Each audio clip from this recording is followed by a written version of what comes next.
All right, so we're going to talk about how art changed over time.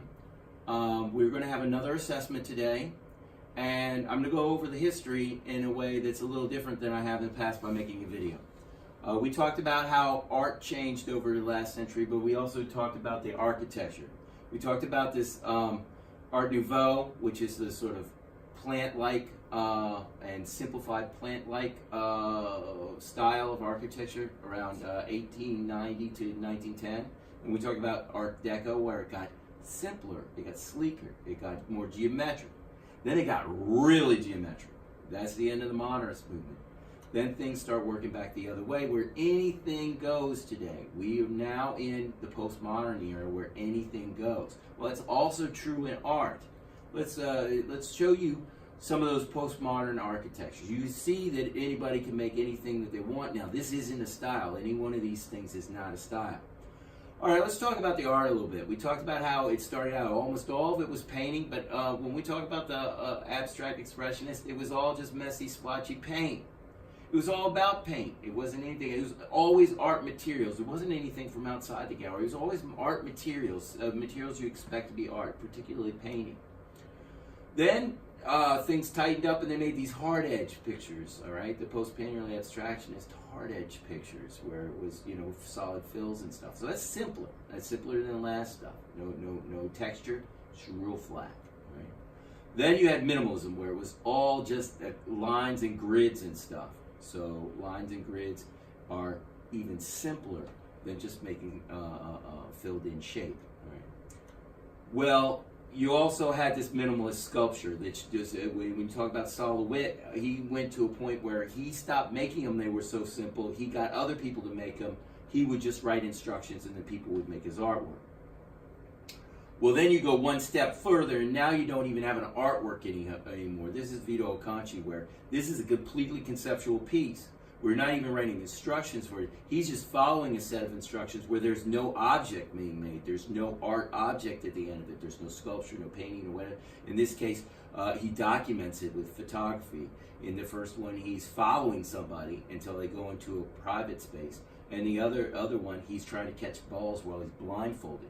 Now, there's nothing to really, it's the actual performance that is of note here, not the art object, because there isn't anymore.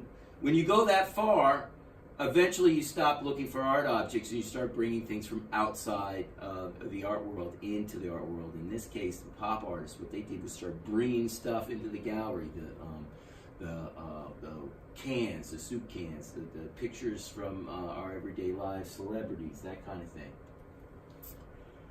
So now we have no style. It's postmodernism. Just like the architecture, anything goes. In this case, there is just everyday stuff in Tom Friedman's work, like the pencils and this giant cereal box made out of a zillion cereal boxes.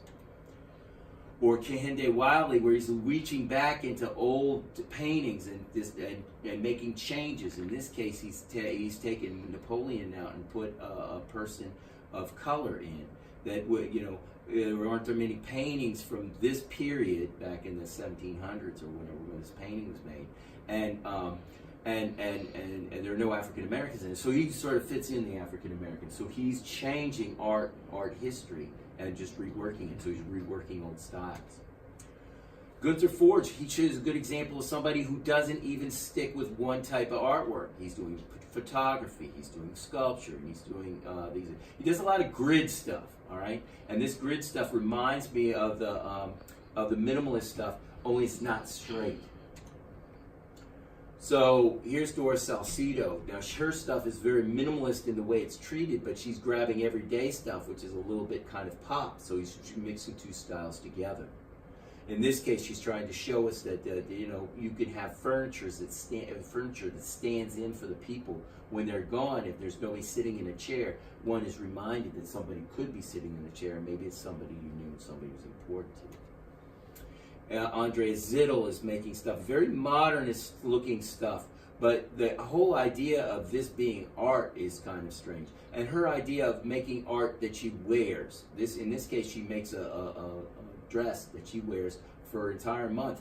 washing it out every night and reusing it the next day, and showing us that maybe we are overly fond of fashions and that kind of thing. She's also showing us that you can have this kind of modernist stuff, but it be for not a real functional purpose.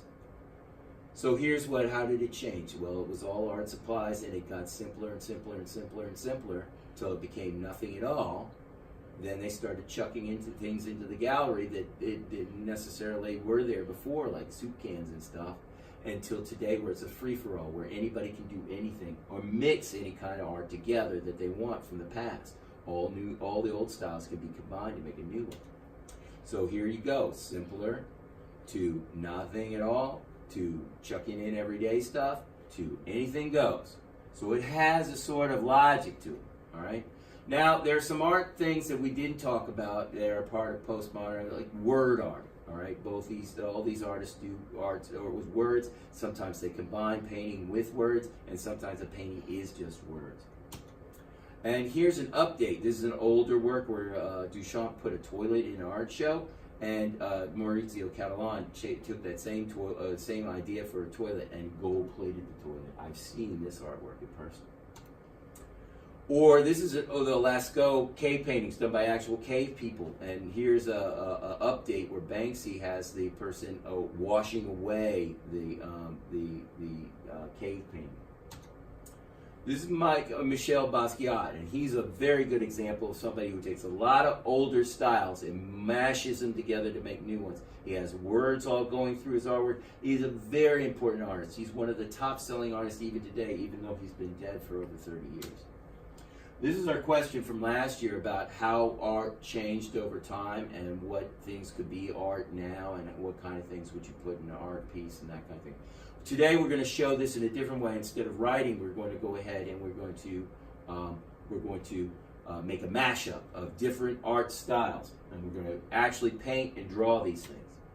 You need to include marker work, collage, and painting, and you must do it in this order. You cannot paint and you cannot collage before you've finished with your markers.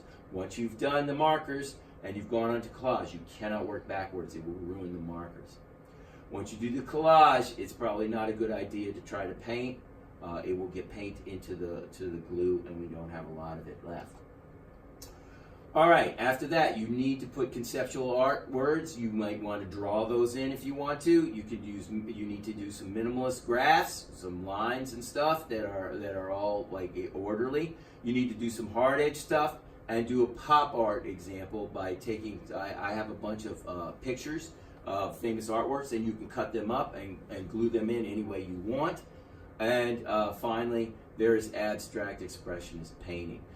You will paint at the end of this. I will show you an example on how to do this in the next video. Thank you.